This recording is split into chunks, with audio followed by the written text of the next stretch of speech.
तुटला आयुष्याचा दोरा, ये रवा उगा पसारा। ज्या दिवशी आयुष्याची माळ तुटत असते त्या दिवशी सगळ्या गोष्टी त्याच्या जीवनात दोन गोष्टी सोडून दिल्या तर पसारा ठरत असतात।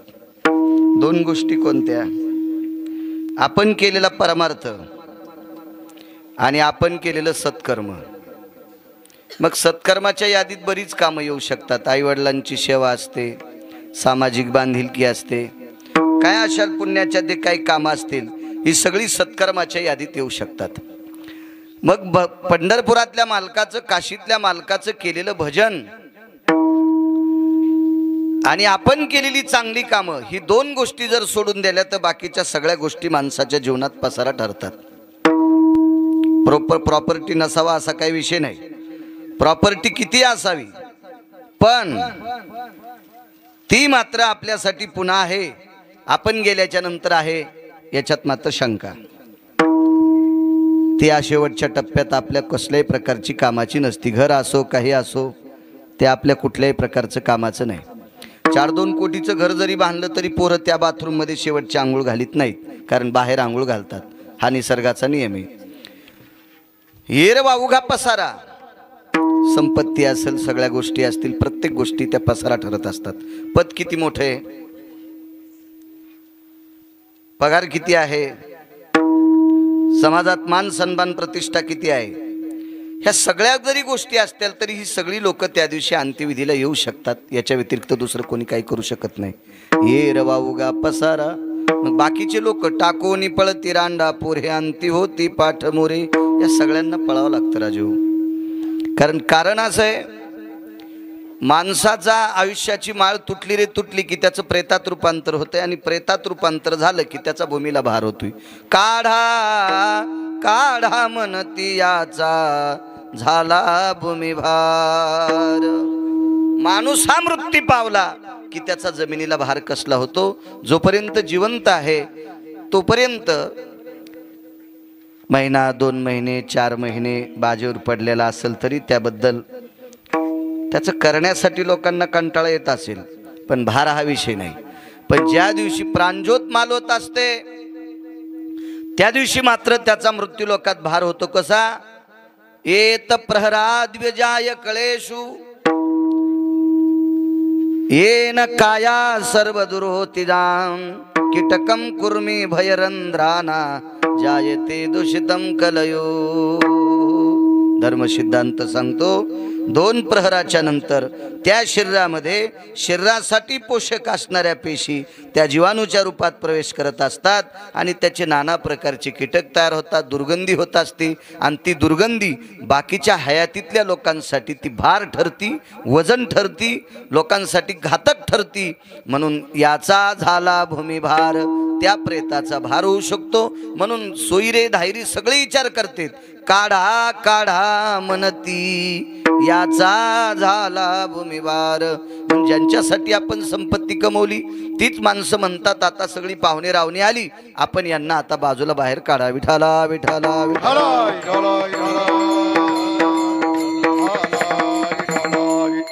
सोयरी धायरी संपत्तीचे लोक ही सगळी संपत्ती करत आहेत। आपण कमवलेल्या सगळ्या गोष्टी त्या मोठ्या आनंदात उडवतात, कशात उडवतात तो ज्याचा त्याचा प्रश्न झाला। म्हणून आपण हे सगळ्या गोष्टी करत असताना माझा आहे असं म्हणून करायचं नाही। चोखा मने फजित खोर माझे माझे म्हणती घर, याला जर सगळेजण आपण माझं म्हणत असाल तर आपण फजित खोरे, हा साधा सोपा सरळ अभंगाचा अर्थ। विडाला विडाला विडाला।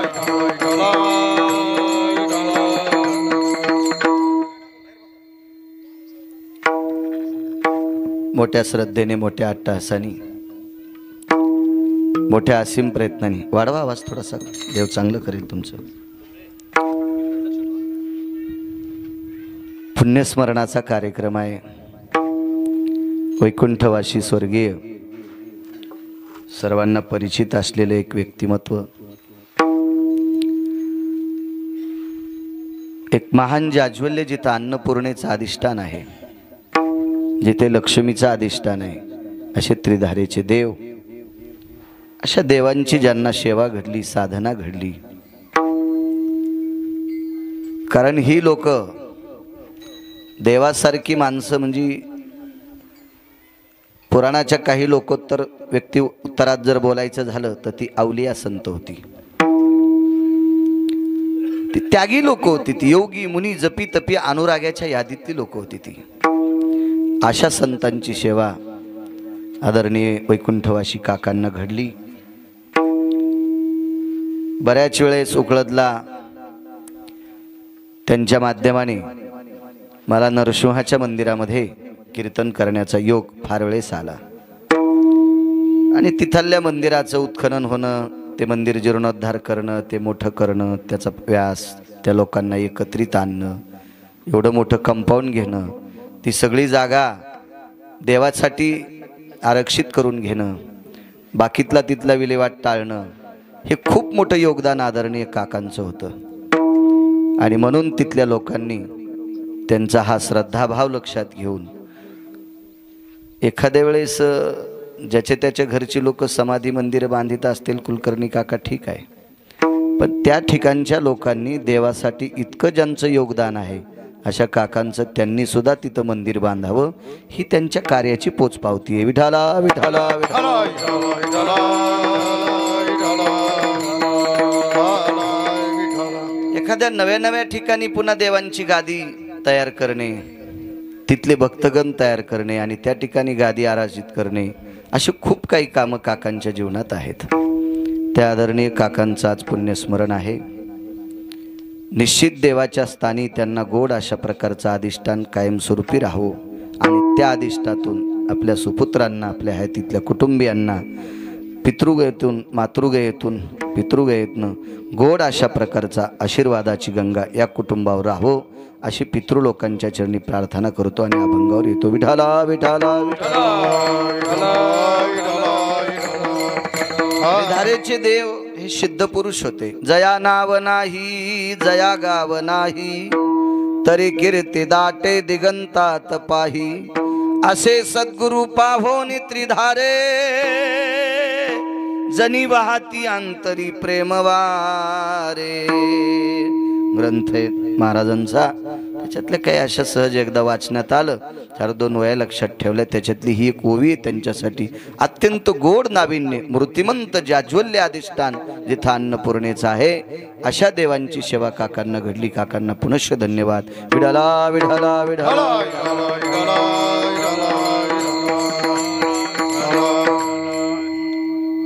आदरणीय सतीशराव असतील, आदरणीय आमचे गोविंदराव असतील, त्यांचे इष्ट मित्र सजन सखे सोयरे धायरे भावकी आदी करून काका मामा दादा सगळे असतील, या सर्वांच्या उपस्थितीत हे पुण्यस्मरण साजरं होतंय. सर्वांना मनपूर्वक धन्यवाद देतो आणि या अभंगावर येतो. तुटला आयुष्याचा दोरा. भजनी मंडळीला वाटत असेल आज वेगात का घेतलं, कारण त्याच्यासाठी एक थोडंसं कारण आहे आणि ते कारण म्हणजे अनन्य साधारण कारण आहे. साधन आहे, अनन्य कारण आहे. आणि त्या कारणाच्या निमित्त आपल्याला वेगात आपलं चिंतन आटपून जय विठ्ठल करायचा आणि एका व्यक्तीला निरोप देण्यासाठी आपल्याला जायचंय. विठाला विठाला विठाला.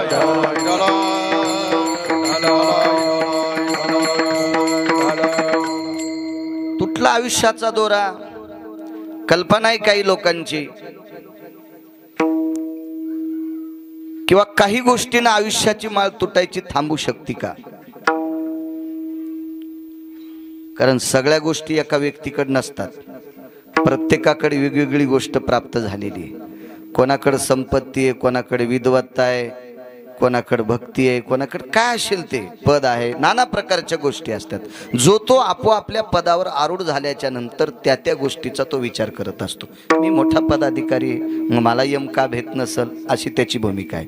माझ्याकडे भरपूर पैसे आहेत, मग यम मला का भेट नसल, अशी त्याची भूमिका आहे. मला गाथा ज्ञानेश्वरी पाठ आहे, यम माझ्याकडे बघून का भेट नसल सुरेश भाऊ, अशी त्याची भूमिका आहे.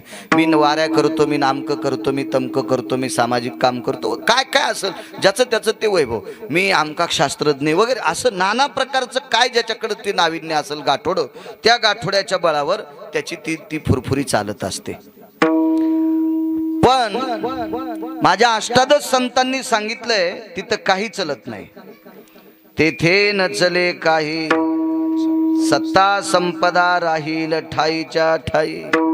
सत्ता असेल, संपदा असेल, काय मान सन्मान प्रतिष्ठा असेल, ही जागच्या जाग्यावर राहते. तिथं कोणाचंच काही बळ चालू शकत नाही. एक मुद्दा मांडतो तुमच्या पुढे की किती मोठ्या माणसाच्या आयुष्याची माळ तुटती. कधी कधी काही माणसं मोठी असतात बया, पण ती मोठी माणसं कोणामुळे तरी मोठी होत असतात मोठी. उदाहरणार्थ माझ्याकडे भक्तीचा व्यासंग असेल, मला पाठांतर होण्याची बुद्धी सरस्वतीनं सतीशराव दिली असेल, त्याबद्दल दुमत नाही. पण तुम्ही ज्या वेळेला आम्हाला आमंत्रित करता आणि 4 लोक ऐकता, त्यावेळेला लोकांना कळते बाळू महाराजाला जरासं कीर्तन सांगता येते अण्णा. नाही तर इरवी मी म्हणजे कपाटात ठेवलेल्या बंडलासारखा राहिलो असतो. ते किराण्याच्या कामी नाही, ते काही वस्तू घ्यायच्या कामी नाही, ते नुसतं बंडल कपाटातच राहिलं. कालांतरानं त्याला लावलेलं रबल पण इगरून गेलं, ते बंडल इकडे आलंच नाही. ते तसं माझी बुद्धी तशी गोरसटली असती, तिथं झाली असती. काही माणसं कोणामुळे मोठे होत असतात. एकदा आता मागे बऱ्याच दिवसापासून त्या अपघातापासून बॉयलजनला त्रास आहे. मला चांगली प्रेमाची लोक सांगत असतात, तुम्ही अमक्या अमक्या वैद्याकडे जा, ती डॉक्टर फार अधिकारी, ते तुम्हाला तुमच्या हाडाचा चांगल्या प्रतीचा मार्गदर्शन करतील, औषधोपचार करतील, चर्या करून तुम्हाला सुखरूप करतील. मी त्यांना सांगितलं, का हो मी त्यांच्यापेक्षा मोठाली काही एक 2 पैशानं त्यांच्या बुद्ध्या काय असते ते पुढे लावलेले पद असतात ना, अशा मोठ्या लोकांकडे गेलो. नाही म्हणे त्याच्यावर बघू नका, पण त्याच डॉक्टरकडे जा. का जा त्यांच्याकडं?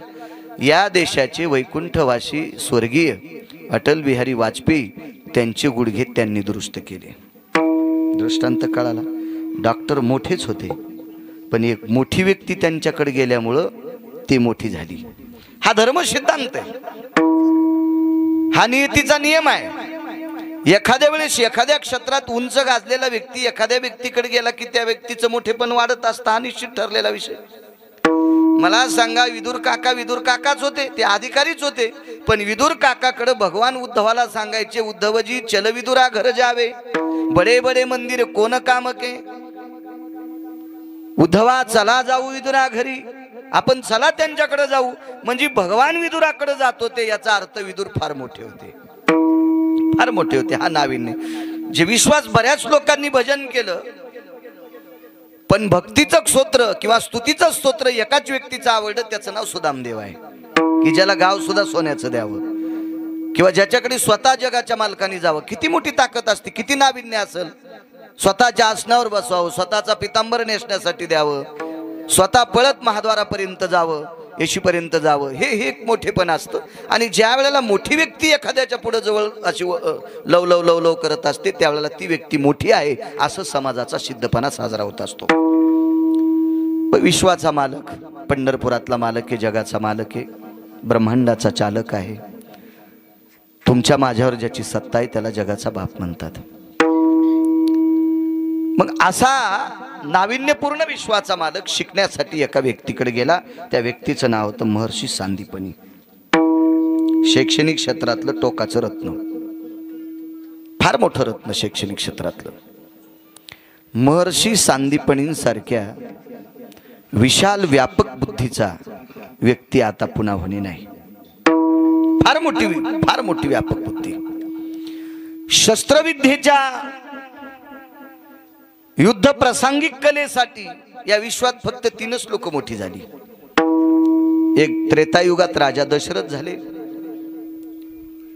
मग राजा दशरथाचे सुपुत्र जगाचे मालक जरी असतील तरी दशरथ राजाला जी शब्दवेदी विद्या येत होती ती प्रभू रामचंद्राला येत नव्हती. म्हणजे 1 नंबरला दशरथ राजे, 2 नंबरला द्रोणाचार्य होते, आणि 3 नंबरला लाहोर चित्र सशी रानडुकर धरणाऱ्याचं पोरग, अण्णा त्याला एकलव्य म्हणतात, भिल्लाचं पोरग. हे 3च लोक शस्त्रविद्येमध्ये अत्यंत पारंगत झाली. ही मोठी. आता या तिघांसारखा होणे नाही, होईल, पण आपलं नशीब नाही ते बघण्यासाठी विठाला विठाला विठाला.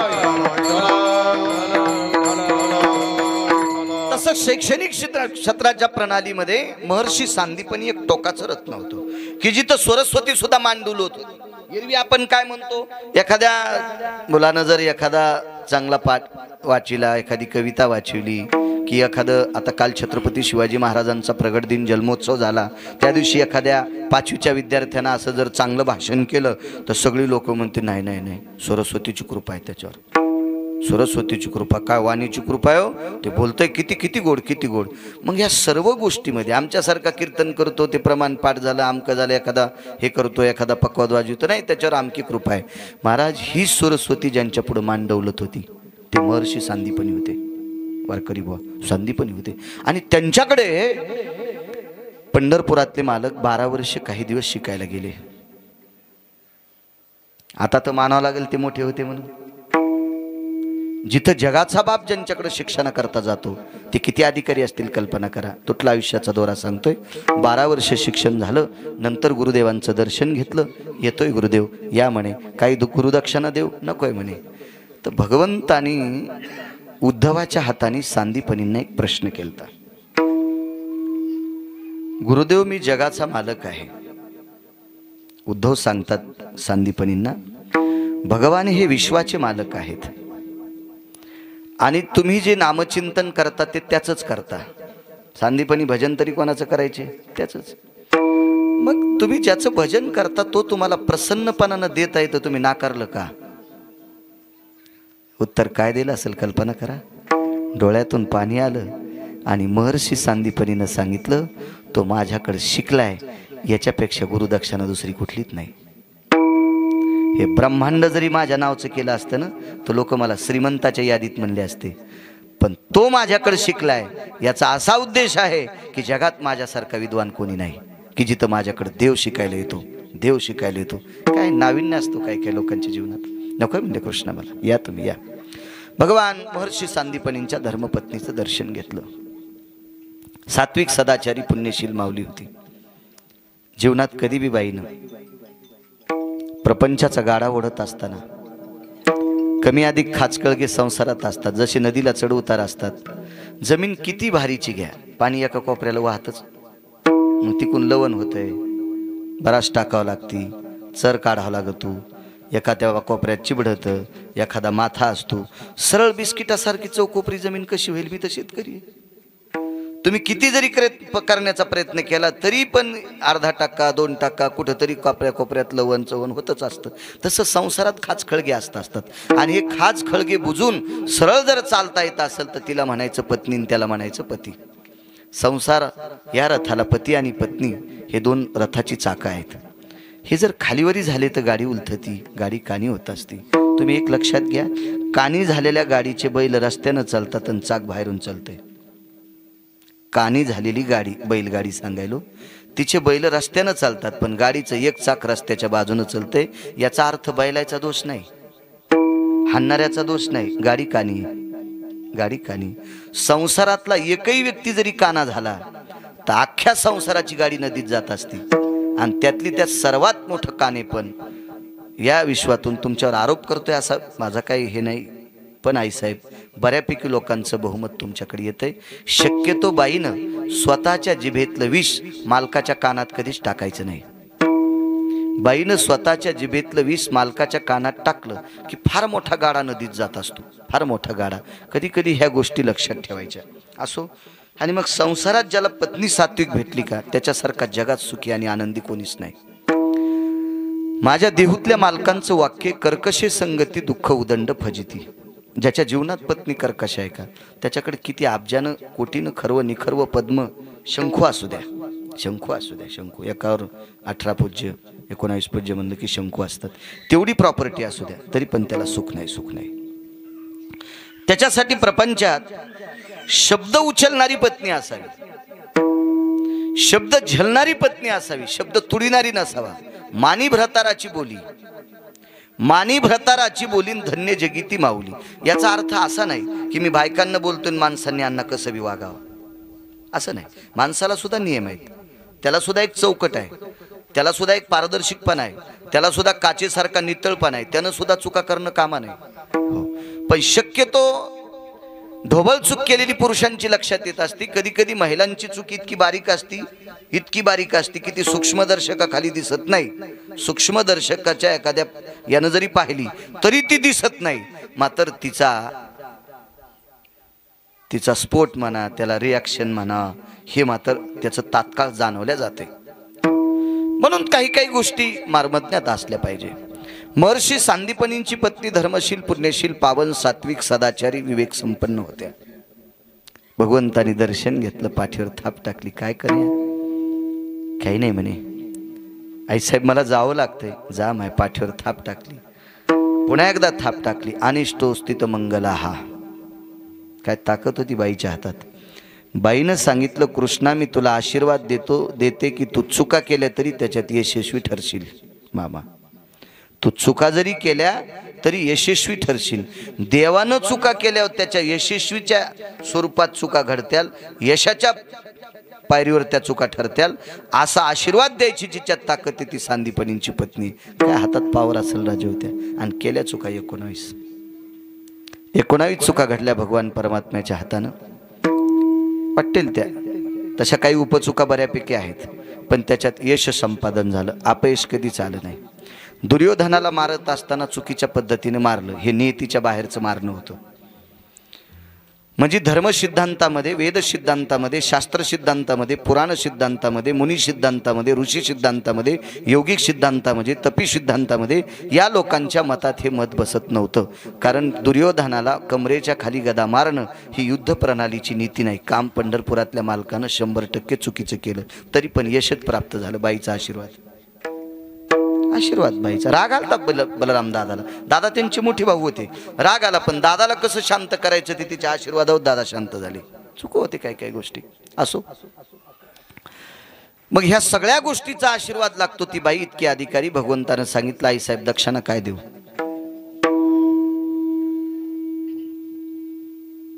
त्या बाईनं सांगितलं, कृष्णा मी अशा व्यक्तीची पत्नी आहे की ज्यानं आतापर्यंत कोणाच्या पुढे हात पसरले नाही, मी त्याची बायको आहे. तुम्हाला एक सांगू माझ्या माईनं, तुम्ही प्रत्येक कीर्तनात ऐका, मी जास्त महिलांसाठी बोलतोय. मला माहिती आहे पुरुष चुका करतात, पण यांच्या बाहेर चुका होत्यात, तुमच्या घरात चुका होत्यात.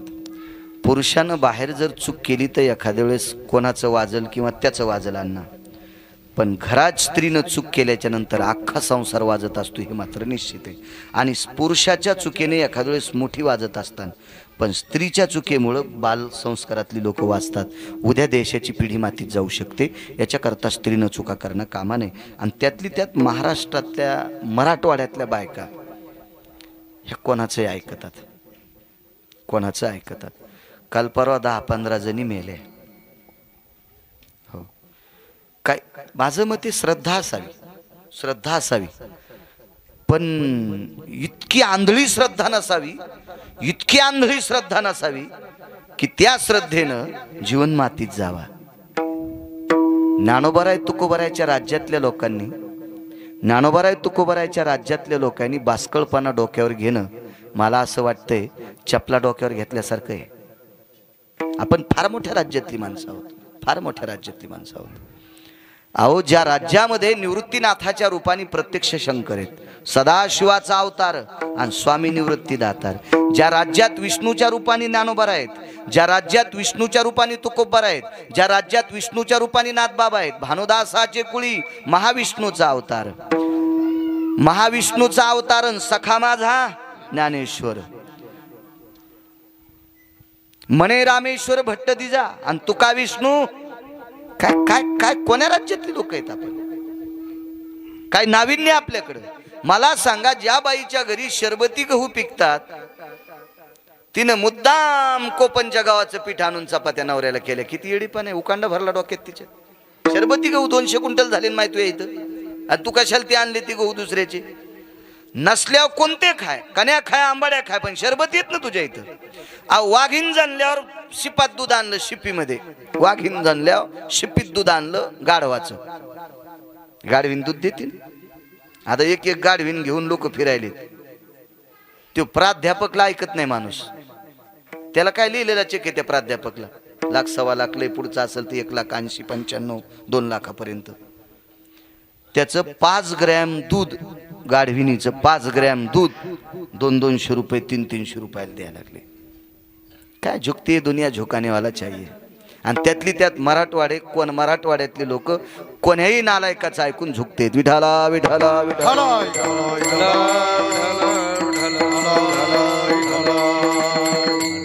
वाघीण जनली हो, वाघीण जनली. मग वाघिणीचं दूध जर त्याच्यात चपाती चुरून खात असेल तर गाढविणीचं दूध कशाला प्यायचं बाय? मूर्खपणा आहे का नाही? शिविनीचं दूध खाल्ल्याच्या नंतर अण्णा शेळीचं दूध कानात टाकल्यावर ऊन राहते म्हणले. अहो शिविनीचं दूध खाल्ल्या ऊन कसं लागन? अहो तेजाबाच्या तेजाला लाजवील इतकं तेच शिवीच्या वाघिणीच्या दुधात आहे. तिथं ऊन काय करणार आहे? सूर्याचं काय करू शकते ऊन? सूर्याच्या उन्हात किती बसल्याच्या नंतर तुमचं धुपन निघन नाही. आणि तेजाबा अंगावर पडल्यावर वरून टाकलं की खालून निघत. पण या तेजाबाला शीतल करण्याची ताकद ज्या दुधात आहे त्याला ऊन लागत असतं वय. काय किती महाराज मेल्यावर सुधरत्यान, किती भागवत ऐकल्यावर सुधरत्यान. मला असं वाटतंय तुम्ही न सुधरणे म्हणजे महाराज सुधरणे. जितके बिमारी वाढतील का तितकं डॉक्टराचं चलत आहे. तुमचं नाही दुखल्यावर डॉक्टरनं काय शाळा सांभाळायच्या का? तुमचं दुखणं म्हणजे डॉक्टरचं वाढणं का नाही भया? हाच नियम झाला का नाही? तुम्ही वेड्यावानी करणे म्हणजे आमचं चलत आहे. आणि तुम्ही ज्या वेळेला शुद्ध होताल का त्यावेळेला म्हणताल अरे गिरगावकरला इतकंच सांगता येते, आपल्याला पुढच्या वर्गातलं येते, गिरगावकरचं कीर्तन ऐकणे नको. पण तुमचं काम झालंय चोर पंक्चर. दुकानात नेल्यावर पंक्चर गवसनं आणि संध्याकाळी गाडी उभी केल्यावर सकाळी टायर बसायले. पुन्हा हवा मारा इळभर चालायली आणि पुन्हा येताना दाखिली तर पंक्चर गवसनं आणणार आणि सकाळी तर हवा राहील.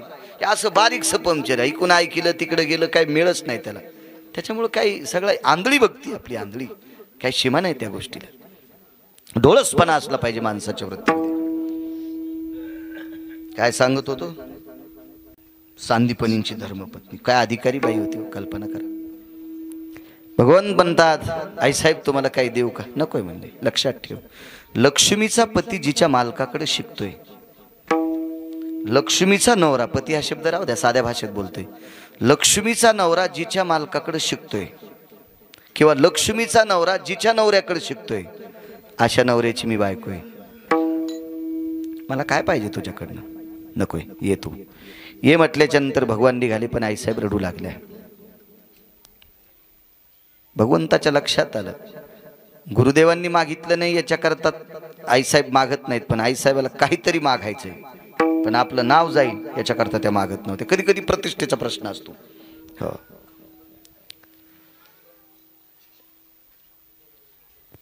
मग भगवंतानं फिरून पाहिलं तर सांदीपनींच्या धर्मपत्नी रडत होत्या. वापस आले, डोळे पुसले. पंचानं देवाच्या अंगावर पंचा होता. पितांबर कसा राहील? कारण विद्यार्थी दशेत पितांबर कसा? पंचा होता. त्या पंचानी सांदीपनींच्या धर्मपत्नीचे डोळे पुसले. आईसाहेब, कारण आईपेक्षा जास्त मोठं प्रेम केलं राजे हो. 2 वेळेला जेवण द्यायच्या, देवानेही सेवा केली. तेव्हा सेवेशिवाय जगात सुरेश भाऊ काही भेटत नसते, करावं लागते त्यासाठी. एखादा व्यक्ती एखाद्या सत्तेवर आरूढ होत असेल त्याला 2 कारणं असतात. एक त्याचं प्रारब्ध असते आणि दुसरी त्याची सेवा असते. मग एक तर प्रारब्ध घेऊन यावं, अन्यथा आपली सेवा चांगली असावी. बसा महाराज, घ्या घ्या घ्या उभे राहा. एक तर नशीब घेऊन यावं, अन्यथा आपलं कर्म गोड असावं. नशीब घेऊन आलेली माणसं, माझ्या जीवनात मी 5-50 कुत्रे पाहिले असतील अण्णा विमानात फिरलेले. 5-50 कुत्रे. परवाला एक आमचा मित्र म्हणला मी 4-5 दिवस विमानानं फिरलो. म्हणलं काय मोठाडपणा सांगायला तू?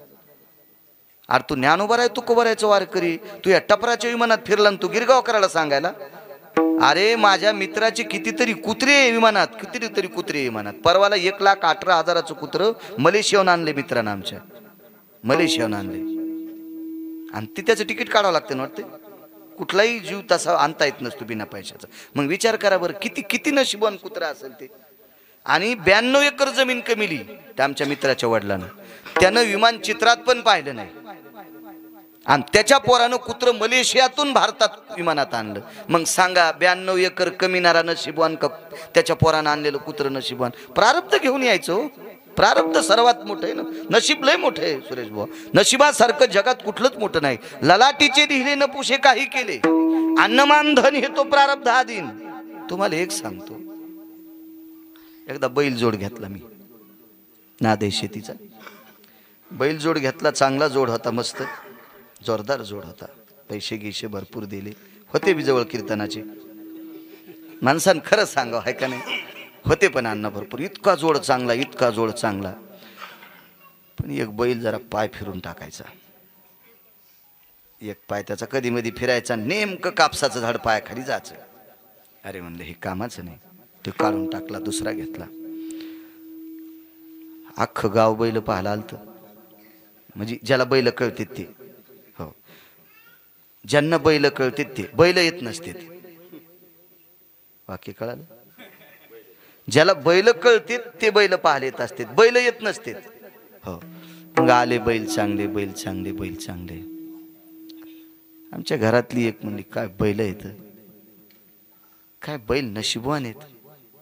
महाराजाच्या घरी आलेत. अर म्हणले शब्द वापस घेतो, तू चोंबळ्या का पाहण्याला. हे बैल नशिबवान नाहीत, आपल्या देवाला सोडलेली बैल नशिबवान आहेत. हे जरी मी घेतले असतील तर टाकलं तवा खातेत, वैरण टाकली तवा खातेत. देवाला सोडलेले डांभ्यातले कंस आणतात. कोणते बैल नशिबवान? देवाला सोडलेले कठाळे बैल जरी असतील तरी नशिबवान आहेत. ते कोणाच्या मकात जाऊ शकतात, कोणाच्या आकड्याची कंस खाऊ शकतात अन्न. ते नशिबवान आहेत, नशिबवान. हे प्रारब्ध आहे ना, प्रारब्ध आहे, नशीब आहे. याच्यापेक्षा जगात दुसरं कोणी मोठं नाही. तुम्हाला एक सांगू का, एका देशाचा फार मोठा कारभार चालणाऱ्या माणसाचा, अद्यावत आता जो कारभार चालणारा माणूस आहे, त्याचं जर मी पोरगा असतो तर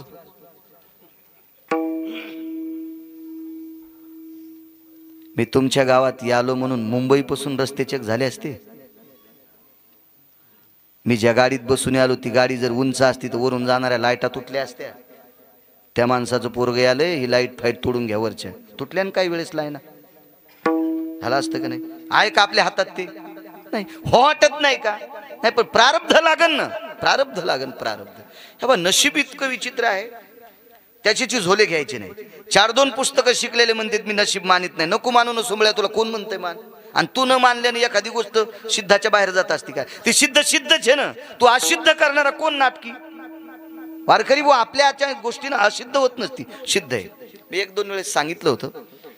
3 जण सख्खे भाऊ, 39 एकर जमीन. म्हातारं मेलं, तिघायला 13 एकर जमीन आली. पण एकानं दोघांना 13 ठुली आणि एकानं 13ची 2.25 केली.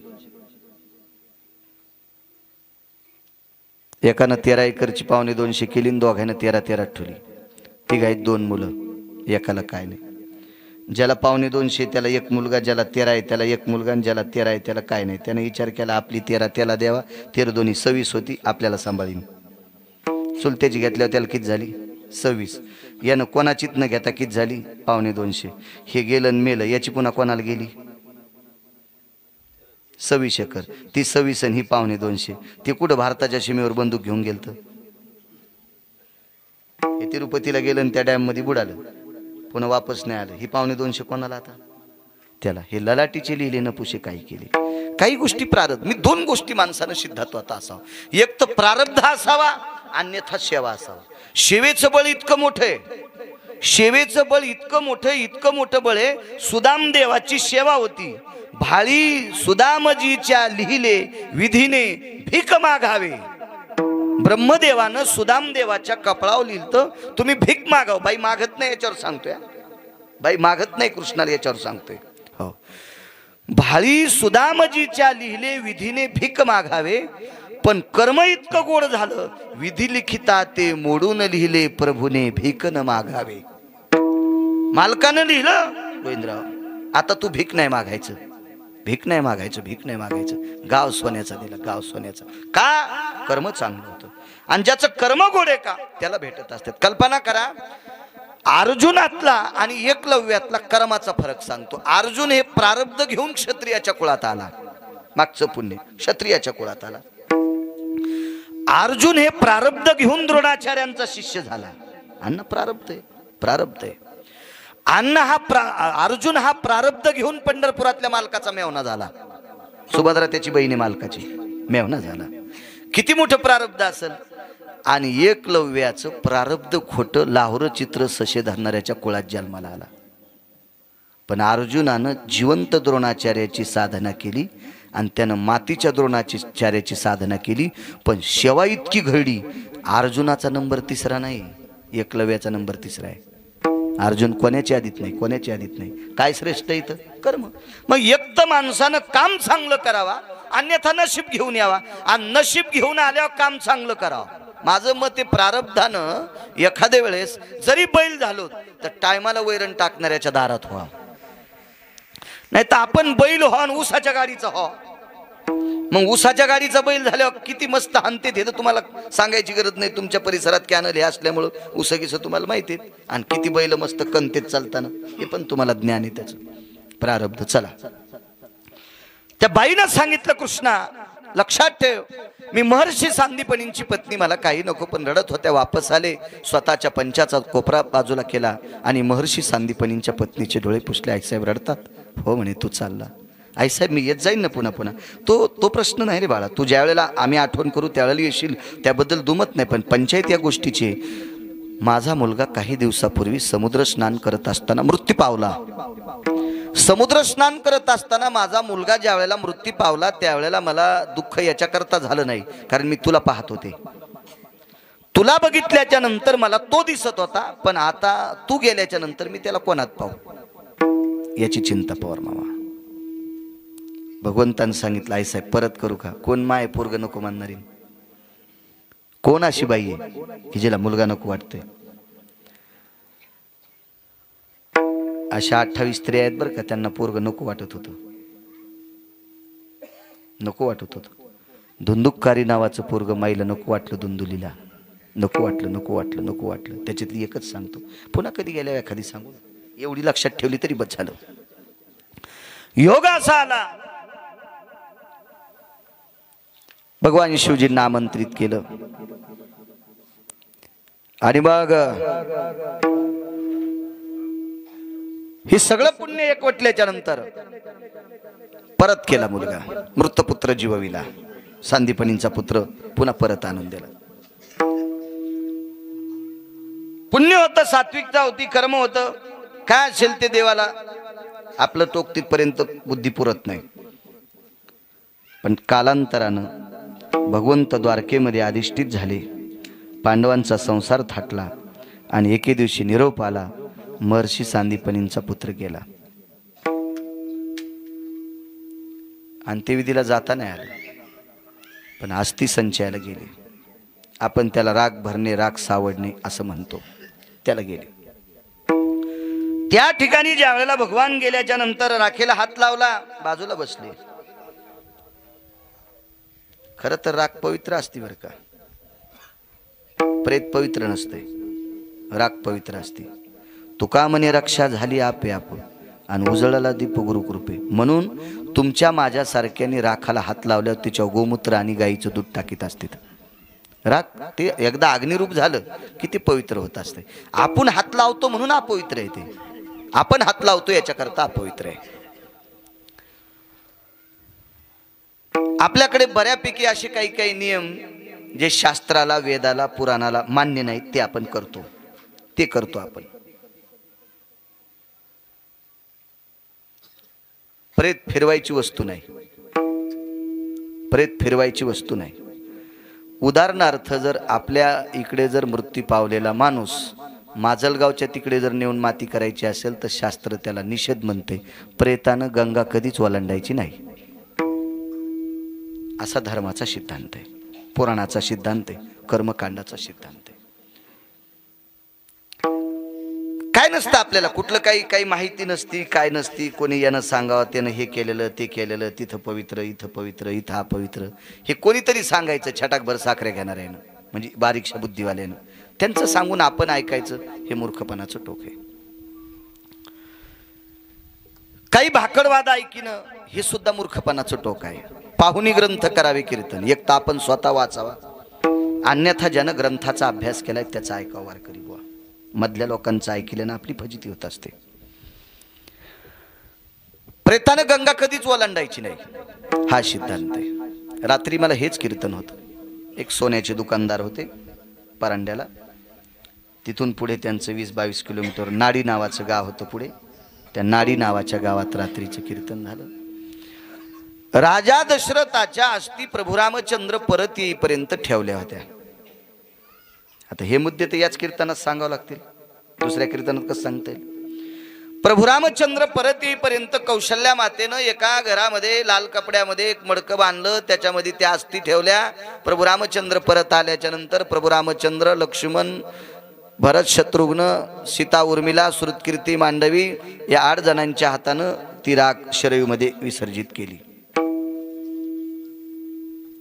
मागच्या त्या लॉकडाऊनमध्ये एका पाहुण्यांकडे साखरपुड्याला गेलोत. त्यावेळेला बऱ्यापैकी फिरता आलं मला जरा बाकीच्या सामाजिक कामात. आता नाही, आता कीर्तनामुळे नाही जाता येत कोणाच्या लग्नाला. मग गेलोत, बसलोत एका घरी चहा घ्यायला बोलिलं. पहिला प्रश्न, मामांच्या अस्थी भीतीत 7 वर्ष झालं ठुल्यात. म्हणजे मामा म्हणजे तिचे सासरे. भिंतीला एक देवळी होती, त्या देवळीत हाडं ठुले आणि देवळी लिपून घेतली. आणि 7-7.5 वर्ष झालं आणि ते काय नेताच राहिल्या, हरिद्वारला न्याच्यात म्हणून ठुल्यात. मी म्हणलं, बाई काय तुमच्या मामाचं पुण्य असेल तर हरिद्वारची गंगा तुमच्या घरात येईल ना. जरा जवळचे पाहुणे होते. मी म्हणलं, तुमच्या आणि मामांच्या सोबतच असते नेवा हरिद्वारला, डबल तिकिटाचा खर्च कशाला करायचा तुमच्या आणि मामांच्या. अण्णा तो निषेध आहे. अस्थी घरात ठेवायची वस्तू नाही. ते का पैसा आहे, ते का सोनं आहे, का ते धान्य आहे, का ते द्रव्य आहे गोविंद बुवा, काय नाही. अस्थी घरात ठेवायची वस्तू नाही. चुके ती ठेवायचीच असेल. आपला श्रद्धा आहे, आपल्याला हरिद्वार, ऋषिकेश, बद्री, कुठं मातृगया, पितृगया कुठं जर न्यायची असेल तर त्याच्यासाठी आयनाचा भेद सांगितला. उत्तरायनो दक्षिणायनो एकमायन भेदायाम अस्थि विसर्जितस्ततेवचा. एका आयनाच्या दक्षिणायत न्या किंवा उत्तरायणात न्या, तुम्ही 20 आयन त्याच्याहून जाऊ देता, हे कसं शक्य आहे. 6 महिन्याचं एक आयन असतं, किती वर्ष ठेवता. ही काय आपल्या मनाची जहागिरी आहे का काय. असं आपण करीत राहतो. आपल्याकडे दुसरी एक पद्धत आहे बघा. आपल्याकडे माणूस मृत्यू पावला की लोक पाणी पाजायला मसन वाटत, देवाला दर्शनाला रांग धरतात, अशीच धरतात. नाही पाजतायत बाकीच्यांना पाणी. पण काय होतं अण्णा, लोकायला वाटतं अण्णा भावकीचे त्यानं पाणी पाजलं नाही. होय सतीशराव, जवळची भावकी बाबा पण त्यानं ते बेल घेऊन पाणी पाजलं नाही. अशी एक भावना दुखवल्या जाते म्हणून पाजतात, पण चुकीच्या गोष्टी आहेत. कोणीही कोणाला मशानभूमीत पाणी पाजू नये. ते त्याच्यासाठी पोषक नाही, ते पात्रात नाही, ते शास्त्रात बसत नाही, ते पुराणात बसत नाही. हा नाही, त्याला पाजा ते मग मला गैठकीत विचारा ना तुम्ही. तुमचं असं असतंय, तोंडाला साबण लावल्यावर शास्त्र सांगा. हो सर, आडमुठच कारभार नाही. हे महाभारतातला भीमच आपल्यासाठी विठाला विठाला विठाला विठाला.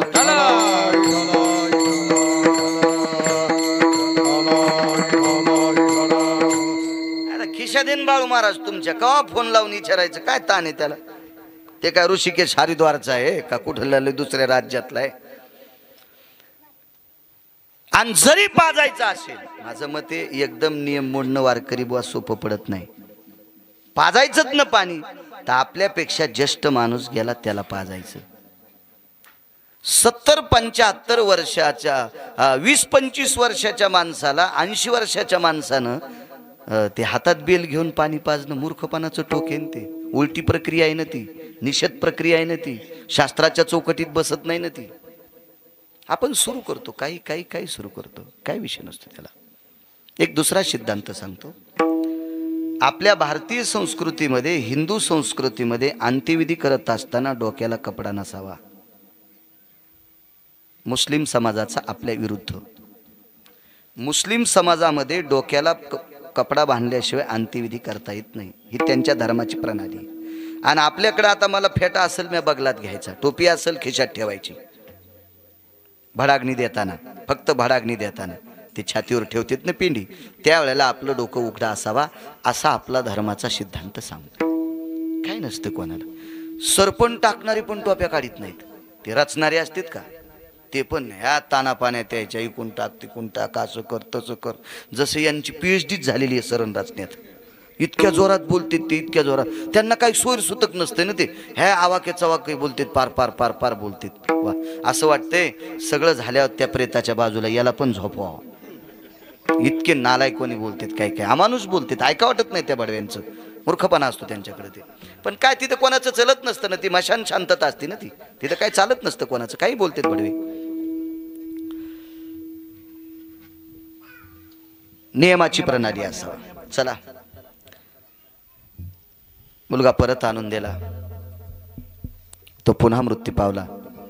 त्याच्या अस्थि संचयाला जगाचे मालक गेले अस्थि सावडायला. अस्थि सावडणं हा विधी कशा करता, हा एक मुद्दा आहे. सर्वांच्या साक्षीनं पवित्र गंगेत अस्थि विसर्जित केल्या, याला एक अस्थि संचयाचा प्रभेद आहे. त्या टाकायच्या, त्या गंगेत विसर्जित करायच्या. कारण गंगा ही पवित्र आहे. गंगा पापम शचितापं कल्पतरु दैन्यस्तदा, पाप शालन करते ती गंगा असते. म्हणून गंगेमध्ये अस्थि विसर्जित करतात. गंगेमध्ये ती क्षमता आहे. अजून लक्षात घ्या, ढालेगावला आपल्या प्रांतातल्या कितीतरी अब्जानं लोकांची अस्थि पडल्या असतील, पण तुम्हाला पावसाळा गेला की एका करडीच्या एका भागा इतके, करडीचे 2 भाग होतेत ना, करडीच्या एका भागा इतकी अस्थि तुम्हाला गोदावरीच्या पात्रात सापडणार नाही. का? अस्थि सामावून घेण्याची ताकद गंगेत आहे. अस्थि सामावून घेण्याची ताकद गंगेत आहे. याला विज्ञान पण डोकं लाईत असेल, विज्ञानवादी लोक सुद्धा डोकं लाईत असतील. याती क्षमस्व अस्थि ही जाये, यत गंगोदक भयो हो विरस्तो वात्सल्य जायते क्षमस्व प्राणास्ति. हा गंगा ही अस्थीला इतकं क्षमस्व करते, इतकं क्षमस्व करते की स्वतःच्या अवदानात तिला स्वीकारून घेते आणि अस्थि जलमय होऊन जातात. इतकी मोठी. म्हणून गंगेत अस्थि विसर्जित करायची असतात.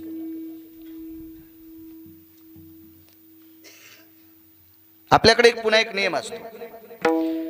जे गाडग्यात पाणी तापवलं होतं ना शेवटची आंघोळ घालायला, आज हेच सांगतो 2-4 गोष्टी. त्या गाडग्या खालची एक गौरीचा ढेपसा माती करून आल्या पाणी भरून ठेवते, तर तिथं ते ठेवते.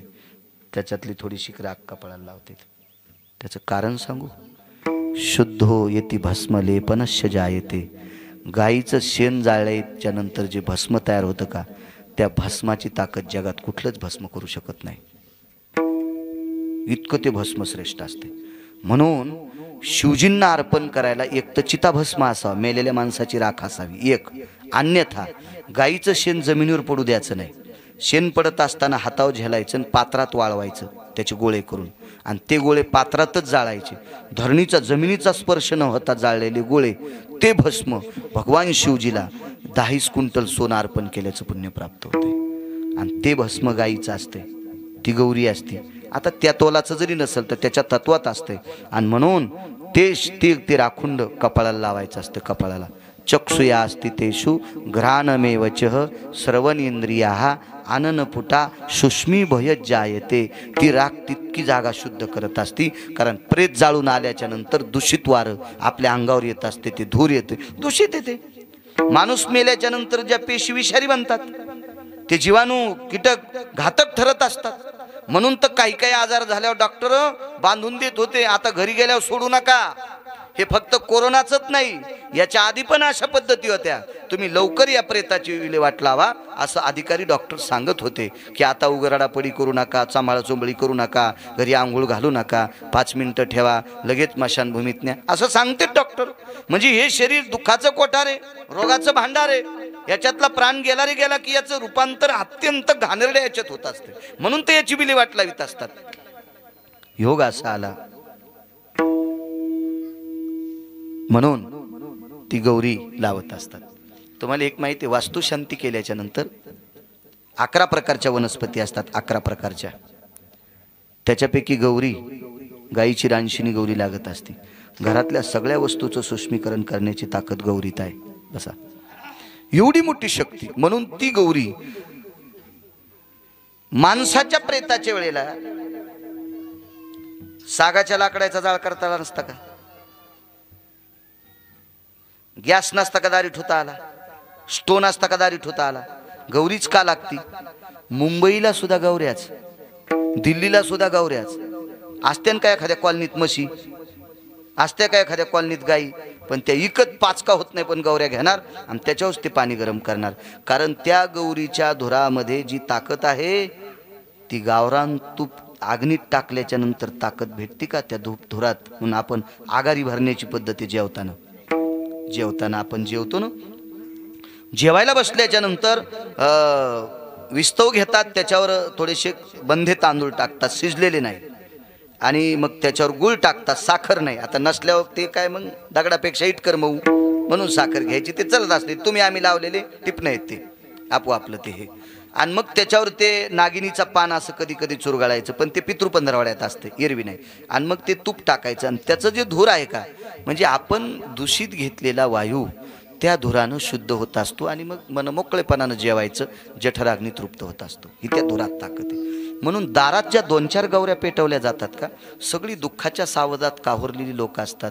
कधी कधी कोणी आता अंत्यविधीला जायचं म्हणलं, आंघोळ कशाला करील, आलेला असतो. प्रत्येकाच्या जवळ जाणं, एकमेकाच्या श्वासानं यानं त्यानं हातस्पर्शानं नाना प्रकारच्या गोष्टीनं विशुद्धता असती. आणि त्या धुरात एवढी ताकद आहे गाईच्या गौरीच्या, एवढी ताकद आहे की ते तितक्या लोकांना सुष्मी. तुम्ही अजून बी लक्षात घ्या, होळी किती गौऱ्याची असती पेटवा, आणि 5च गौऱ्या मड्याच्या पुढे पेटवा, त्याचा वास वेगळा आणि याचा वास वेगळा. कधी बी तुम्ही याच्यानंतर कधी डोक्यात आणायचं तासा, मग तुम्हाला कळण गिरगावकर काय सांगत होता. येते प्रेता संस्कार हे वैशान्य रोस्त तेवाच्या गोमुधज्जा येते तत्रहा यज्जा येते होलिका ती प्रिया. 50 पोते गौऱ्या होळीला टाका, त्याचा धूर वेगळा, आणि 5च गौऱ्या प्रेताच्या समोर त्या दारात पेटवा, त्याच्या धुराचा जो सुगंध असतोय त्याचा तो वेगळा. ते काय नाविन्य असेल, त्याच्यात काय असेल, मी काय तो तितक्या पुढे पोचलेला व्यक्ती नाही. मी सामान्य तुमच्यातला एक थोडेसे 4-2 पुस्तकं वाचणारा, तुमच्या समोर बसून प्रवचन कीर्तन सांगणारा व्यक्ती. मी काय फार असा तत्वज्ञानी नाही. विठाला विठाला विठाला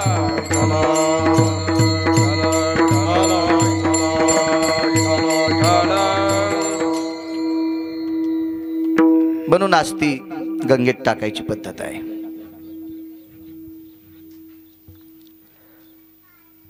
योगासाला अस्थिला हात लावला आईनं, आईचे डोळे पाझरले,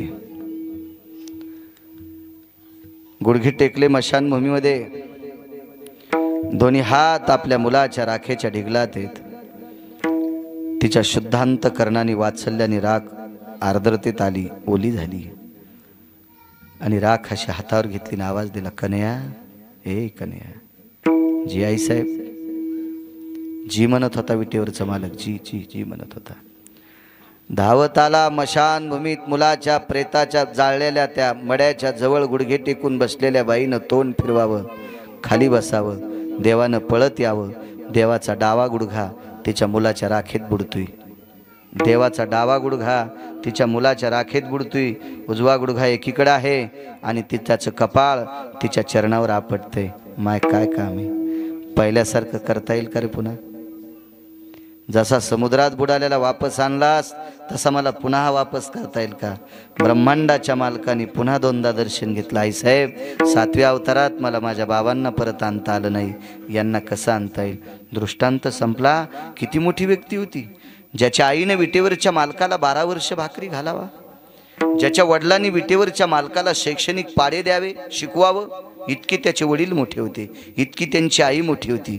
ज्याला भगवान शिवजीच्या विटेवरच्या मालकाच्या कृपेने पुनर्जन्म मिळतोय, गेलेला पुन्हा आयुष्य प्राप्त होतंय, एवढी मोठी शक्ती ज्याच्या आईच्या जगाचा बाप मशानभूमीत पाया पडतो, किती नाविन्य असेल, पण त्याच्या पण आयुष्याची माळ तुटली. तुटला आयुष्याचा दोरा, तुटला आयुष्याचा दोरा, तुटला आयुष्याचा दोरा,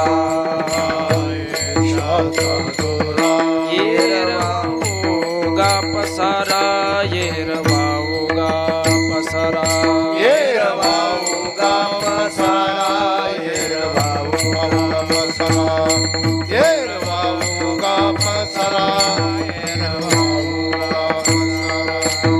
तुटला आयुष्याचा,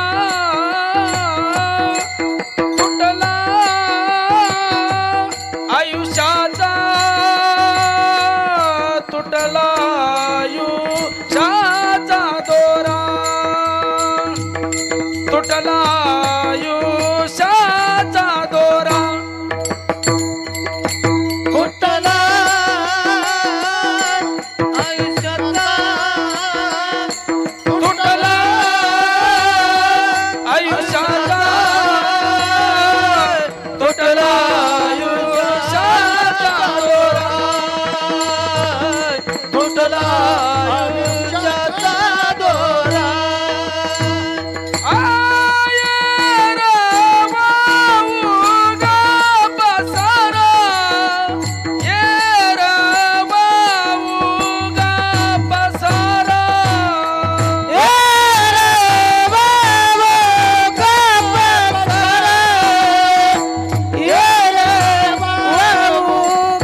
असतील सांदीपणी, पण नाही आयुष्याची माळ तुटल्यावर जोडता आली. आपल्याकडे 34 महिला येतात, त्यांना नायिका म्हणतात, आणि 5 महिला आहेत त्यांना पतिव्रता म्हणतात. नायिकेपेक्षा पतिव्रता मोठी की पतिव्रतेपेक्षा नायिका मोठी?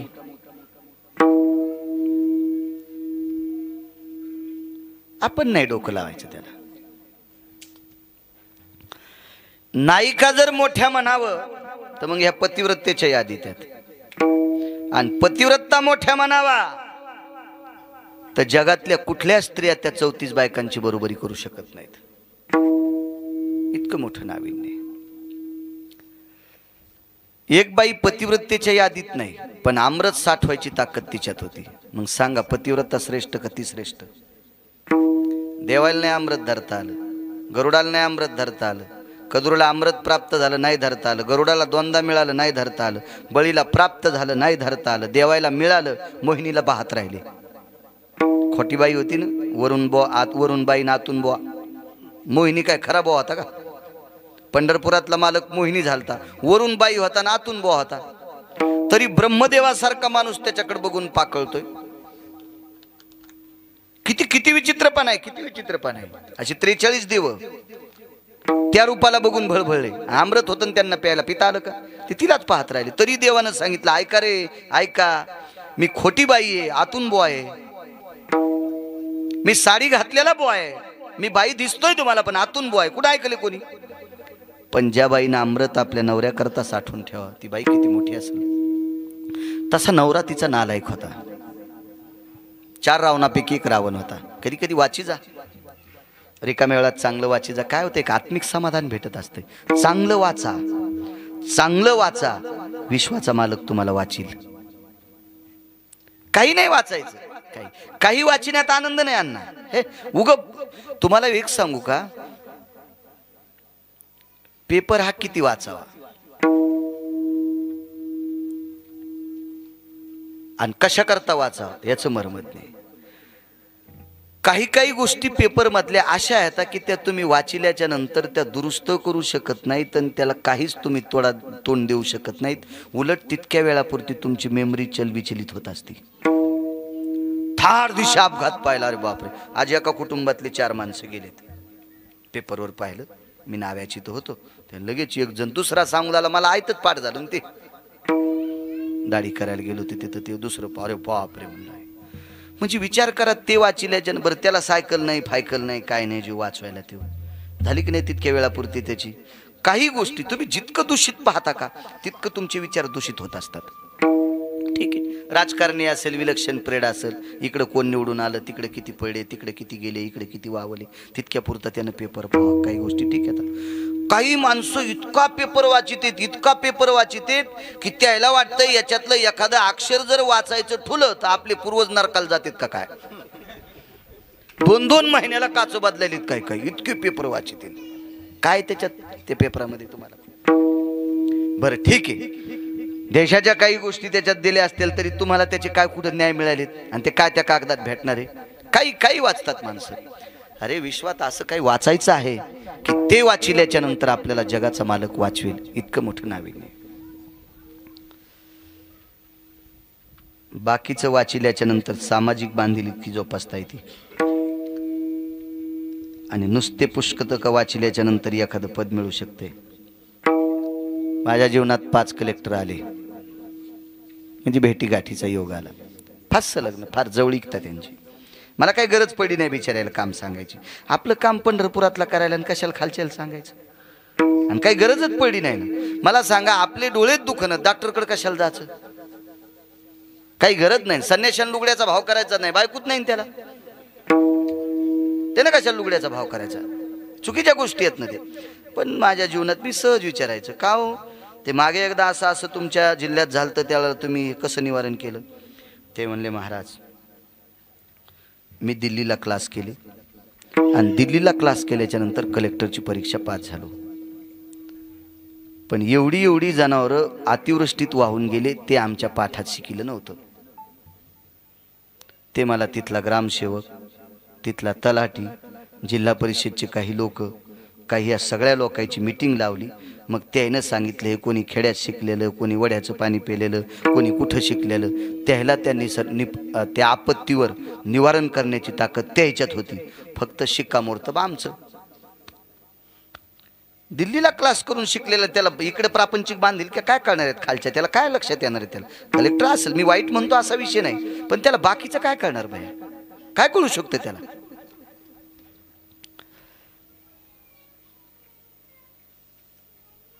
जाऊ द्या, जास्त इचकी नको.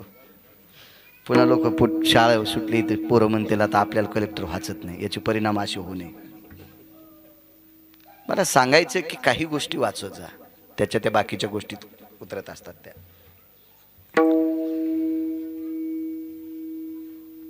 चंद्रसेना नावाची स्त्री,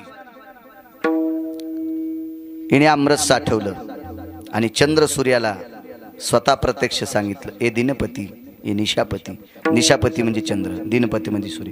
तेजो कांती भय भास्करो दिनपती निशापती भय व्याप्तिर्जन कृत्रहा ममम ललाटम प्रपटले कुमकुमम आर्जितम तम जायते सर्वानाम चिरकाल संस्थितः. हे जोपर्यंत चंद्र सूर्य आहेत तोपर्यंत माझ्या कपाळावर चुकून खुपसायची ताकद कोणात नाही. काय बाई असेल होती, किती मोठी बाई असेल, पण हिचं कुंकू त्या दिवशी पुसलं, एक संन्यासी फुटला. एका संन्याशानं चूक केली, त्या संन्याशाचं नाव मारुतीराय. हो, ते भुंगे मारले. चला असू द्या. बाई किती अधिकारी होती सांगतो तुम्हाला.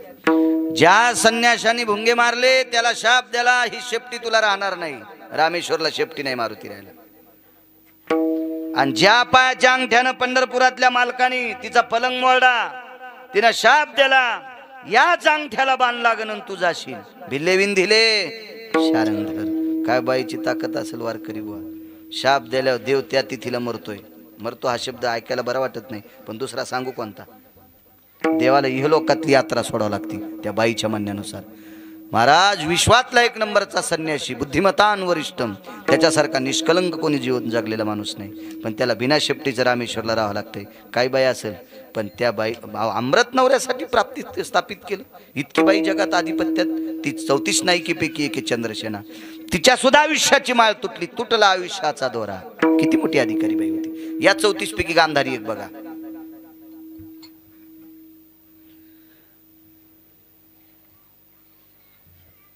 लोपामुद्रा एक बघा. रेणुका एक बघा. कोणाची पत्नी रेणुका? जमदग्नीची पत्नी रेणुका. काय ताकद त्या बाईत. स्नानाला गेल्याच्या नंतर ती तांब्यात पाणी आणत नव्हती. स्नान आटपलं, गंगेच्या पात्रात पहाटेच्या सूर्योदयाच्या अगोदर स्नान करायचं, अंधारात पातळ नेसायचं, दुसरं पातळ पिळायचं, खांद्यावर टाकायचं आणि नेसलेल्या पदराचा वटी पदर पाण्यात घालायचा आणि वटीत पाणी आणायचं. वटीत पाणी आणायचं आणि त्या पाण्यानं मालकाचे पाय धुवायचे. असेल का ताकद कोणाची? 34 नायिकेपैकी ती एक येते. एवढी मोठी शक्ती. अण्णा तितक्यानं नाही. ब्रह्मांडाचा मालक तिचा मुलगा परशुराम म्हणून जन्माला येतोय. तुमच्याकडे मंदिर आहे तिचं, तिथेच भागवत केलं तर मी. या तिघीची यादी सांगतो, आपल्या वेळेस संपवतो, कारण एक दुःखद घटना एखाद्याला माहीत नसेल सांगतोय. पहाटे मला वाटतं एक दुःखद घटना घडली. वयोवृद्ध तपोवृद्ध गुरुजी होते, शिक्षक होते. वृद्धापकालाने त्यांची इहलोकातली यात्रा संपली. दक्षिणेच्या मालकाचा निरोप आला. इहलोकातली यात्रा त्यांना सोडावं लागले. त्यांच्या अंत्यविधीचा टाईम 2:30 दिलेला आहे. आपण त्या वेळात सोडलं म्हणजे सगळ्यांना तिकडेही जाता येईल. एकमेकाच्या दुःखात माणसानं 2 दारी गेलं पाहिजे, एक मरणादारी आणि तोरणादारी. 2 गोष्टी पुण्य साकारातल्या असतात. मृत्यूला शेवटचा निरोप द्यायला जावा, हृदयानं हृदयाची लिंता मानावी आणि लग्नाच्या ठिकाणी अक्षदा टाकण्यासाठी जावं. आता जावं म्हणून आमच्या धर्मसिद्धांतात एक त्याची वर्णी आली. अंत्यविधीला गेलेला माणूस तिकून आंघोळ करून आला तर 14 काशीच्या आंघोळी केल्याचं पुण्य प्राप्त होते. मी पहिल्यांदा 4च सांगायचो, हे पुन्हा नंतर वाचीला एक पुरावा. अंत्यविधीला मातीला गेल्याच्या नंतर तिकूनच जर वाटात नदी असेल आणि आंघोळ करून वल्या कपड्यानं जर घरी आला आणि घरी येऊन एकदा पुन्हा आंघोळ केली तर काशीच्या 14 आंघोळी केल्याचं पुण्य प्राप्त होते. लग्नाला गेल्यावर 100 लग्न लावल्यावर तिथले न जेवता जर लावले तर 4 धाम केल्याचं पुण्य प्राप्त होतं. पण उद्यापासून खाचात नाहीत नुकती. हा हो, मग ते काय कुठं म्हशीच्या कोयठ्यात टाकायचा का काय टाकायचं, असं काय काय असतात काय काय गोष्टी. हे शास्त्रानं सांगितलं कशा करता माहिती का अण्णा, तुम्ही एकत्रित जा. माणसं एकत्रित येण्याची साधनं ती आहेत. लग्नात एकत्रित जा, एकमेकाच्या आड्यागाड्या दूर करा, प्रेमानं जा. आणि अरे किती आड्यागाड्या असत्या, निदान मेल्यावर तरी जवळ जा. हे सांगण्यासाठी साधू संतांनी नियम लावलेले आहेत. ते बाई जात राहिल्या, बऱ्याच ठिकाणी प्रेत टेकण्यात आलं. शेवटचा मुक्काम झाला राणी सावरगावला, एक मुक्काम झाला औरंगाबाद जिल्ह्यात गोलटगावला. असे 19 मुक्काम झाले. बाकीचे मुक्काम लक्षात घ्या, मला सगळे सांगता येतात. तुम्ही म्हणता तुला पाठ नाही, मग बाकीचे काहून सांग ना. तुम्ही बी लक्षात ठेवत जा, किंवा दुसरा महाराज आला विचारायचं त्याला. कारण तुम्ही जितके हुशार होताल का तितके आमचे लोक वाचित राहतील. तुम्ही नाही हुशारी केली की मग आमचं चलत यालाची बेलाला आणि शिमग्याच्या तेलाला चलत राहतं. काय तर आहे नाही सुरेश बोते, तुम्ही हुशार व्हायचं. अहो तुम्ही इतके हुशार झाले पाहिजे की आमच्या बोलताना कष्टातून घाम निघला पाहिजे. अरे बाप रे, आता काय सांगावं लोकांच्या पुढे असं वाटलं पाहिजे. परशुराम नावाच्या मुलाला सांगितलं, बाळा मला आवडेल तिथे अंत्यविधी कर. आवडला माहूरचा डोंगर, तिथं अंत्यविधी कर. बाळा एक नियम आहे माझा, मला भडाग्नी दिल्याच्या नंतर मी 3 हाका मारीन. 3 हाका मारल्याच्या नंतर तू पाठीमागं बघायचं. भडाग्नी दिला की गाडगं फोडतात. कुळनाम रूपाशी दिली तिळांजुळी, शरीर ज्याचे त्याशी समर्पिले. फिरविला घट फोडीला चरणी, महावाक्य ध्वनी बोंब झाली. देहूतल्या मालकांचं वाक्य. म्हणून गाडगं फोडण्याची पद्धत आहे. बर तोंडावर उलटी मुठ का मारतात याचंही शास्त्र आहे. किती किती सांगायचं, पण पुन्हा कधी बघू. पहिला आवाज आला परशुराम. आईनं सांगितलं होतं मागं पाहायचं नाही, पण दुसरा आवाज कोमल आला, परशुराम. कोमल आवाज आला. आई हाक मारते, मागं फिरून पाहिलं, इतकंच प्रेट वरी आलतं. म्हणून विश्वात तितक्यात डोक्याची पूजा आहे. रेणुक्याच्या पूर्ण शरीराची पूजा नाही, फक्त तांदळाचीच पूजा आहे. काय ताकद असेल त्याच्या पाठीमागे रेणुका पुराणातला सिद्धांत आहे. ती 34 नायकीपैकी एक माऊली आली, चंद्रसेना हे रेणुका 2. चला, महर्षी अगस्तींची धर्मपत्नी किती मोठी बाई. रावणानं पाठवलेली काही राक्षस, त्रिशरा, खर, दूषण, ही 14 अशी कितीतरी राक्षस आलती. त्याच्यातला एक नालायक राक्षस सागरात जाऊन लपला. घरी आले सांगितलं, मुद्रा, कधी लोपा म्हणायचे कधी मुद्रा म्हणायचे. हे लोपा मुद्रा. जी मालक, ते मूर्ख राक्षस समुद्रात लपलंय ग, काय करावं काय करावं काय करावं. वैकुंठवासी माधव महाराज मगर सांगायचे, दारुरकर शास्त्री सांगायचे, डोंगरोजी महाराज सांगायचे.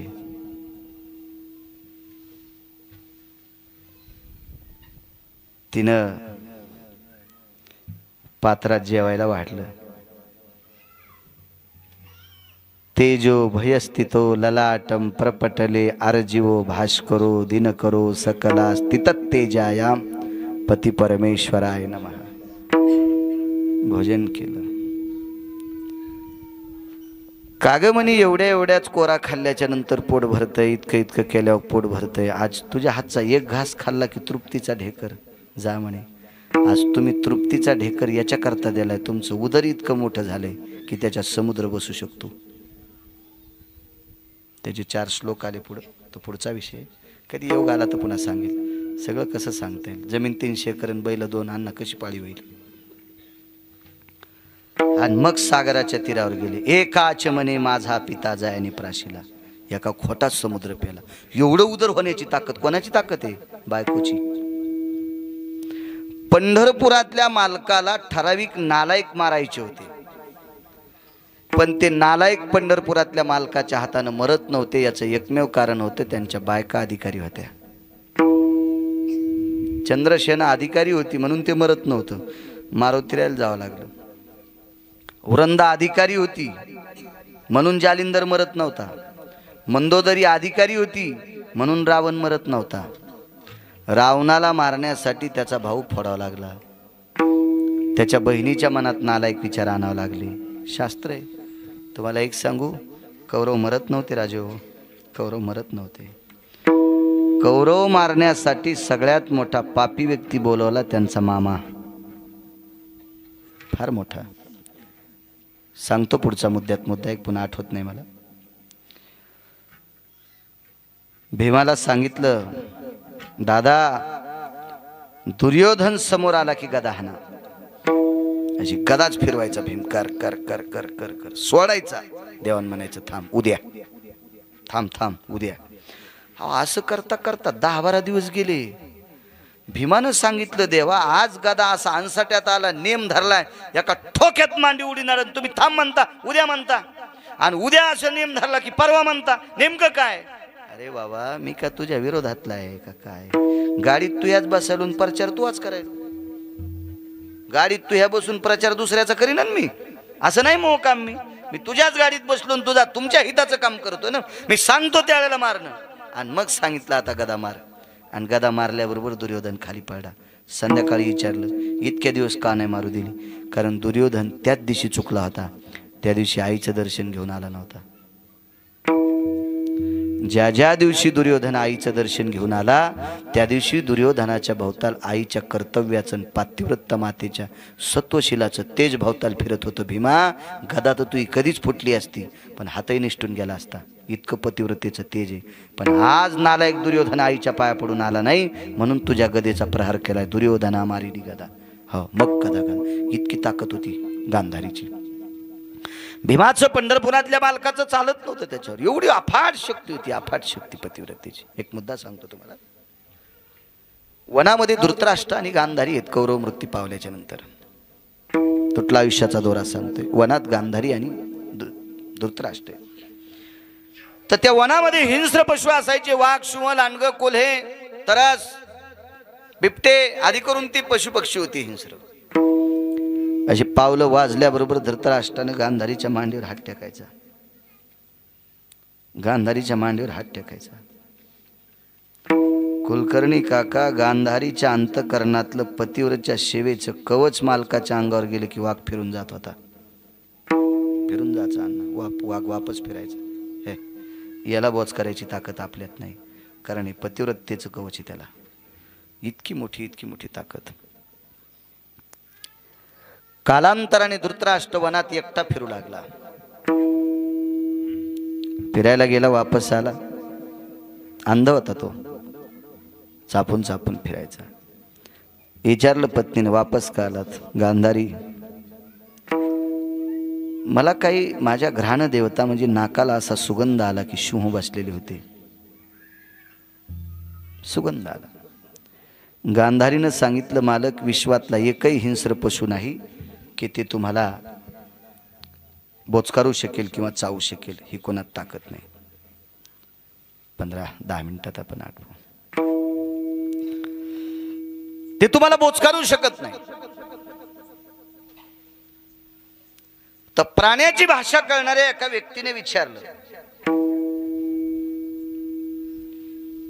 प्राण्याची भाषा कळणारा एक व्यक्ती होता. त्याचं नाव होतं अश्वपती नावाचा राजा. हा दशरथ राजाचा सासरा होता. हा कैकेयीचे वडील होता, हा अश्वपती. त्याच्यानंतर प्राण्याची भाषा कळणारे काही साबरी विद्येतले लोक होते.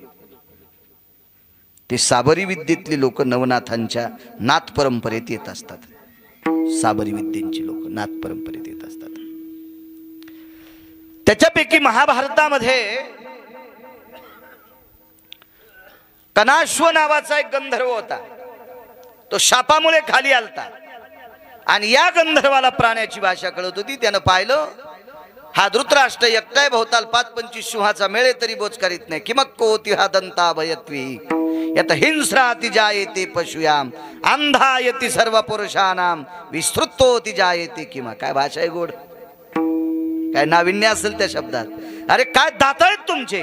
तेजो दिवाकर भया. अरे तुम्ही जांभळी दिल्याच्या नंतर सूर्याचं तेज कमी होते. असले शिव होते ते.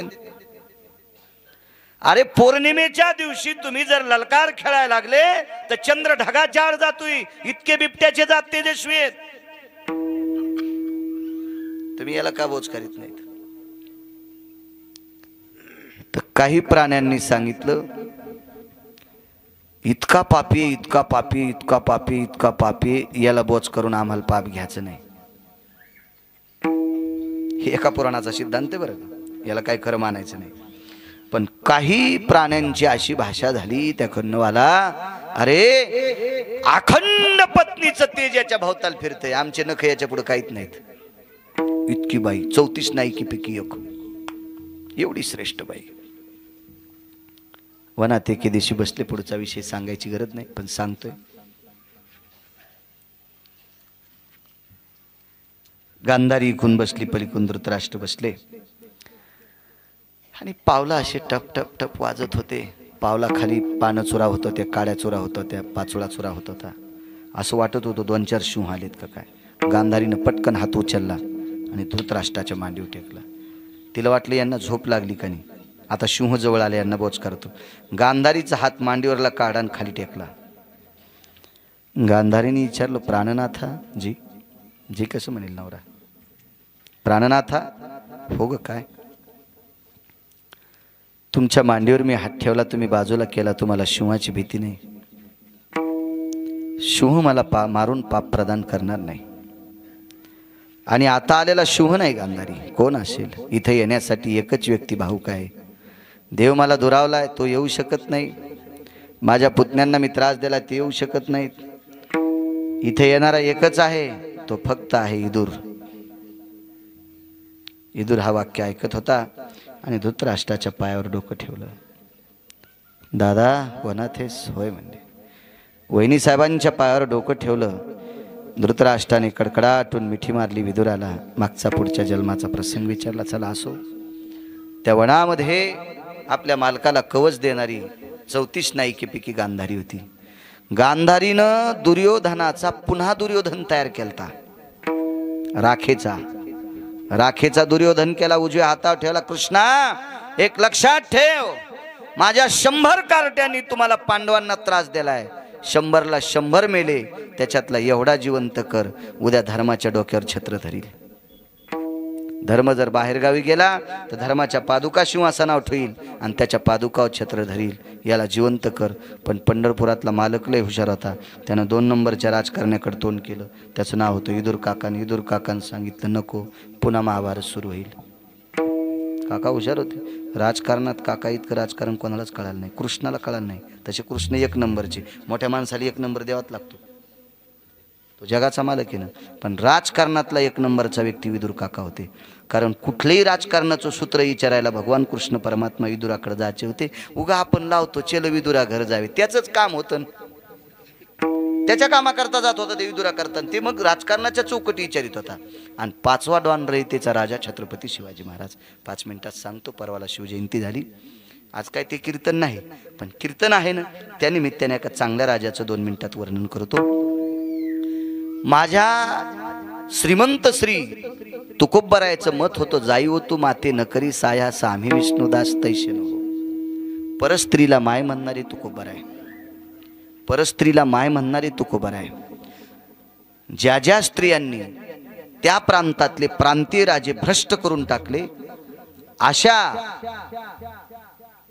अशा स्त्रीनं स्नान करून तुकोबरायची श्रोता व्हावी, इतकी दृष्टी तुकोबरायची गोड होती. एक सांगू तुम्हाला, एक स्त्री तुकोबरायचे शिष्य होते निळोबराय. आणि निळोबरायचा विरोध करणारी त्या काळातली गंगाबाई नावाची नृत्यांगना होती. तिने कुलकर्णी काका एका लय श्रीमंत माणसाला मातीत घातलं. त्याला कांदा भाकर भेटली नाही. शेवटच्या टप्प्यात 250 मशाली सोन्याच्या होत्या. अण्णा एक मशाल 2.5 किलोची. 1.25 किलो गावरान तूप लागत होतं. 250 गुणिले 1.25 किलो रोजचं तूप महालात तितकं जळत होतं. म्हशी किती असतील, गाई किती असतील. शेवटच्या टप्प्यात कांदा नाही भेटला. तिचं नाव होतं गंगाबाई नावाची नृत्य सम्राज्ञी. आणि ह्या बाईनं निळोबरायचं चिंतन ऐकल्याच्या नंतर तुटी मोकळी करावं, स्नान करावं, निळोबरायची श्रोता बनावी. काय ताकद असेल या लोकांची. आणि ही परंपरा ऐकणारे छत्रपती शिवाजी महाराज अरे काळ्या रात्री चमकत होतं जिच्या रूपाचं ऊन, अशी देखणी होती एका मुस्लिमाची सुन. अरे तिला पाहुनी आई म्हणाला राजा तो शिलवान, आनंदाने नांदत होती हिंदू मुसलमान, आनंदाने नांदत होती हिंदू मुसलमान. आपल्याला एवढंच बघायचं.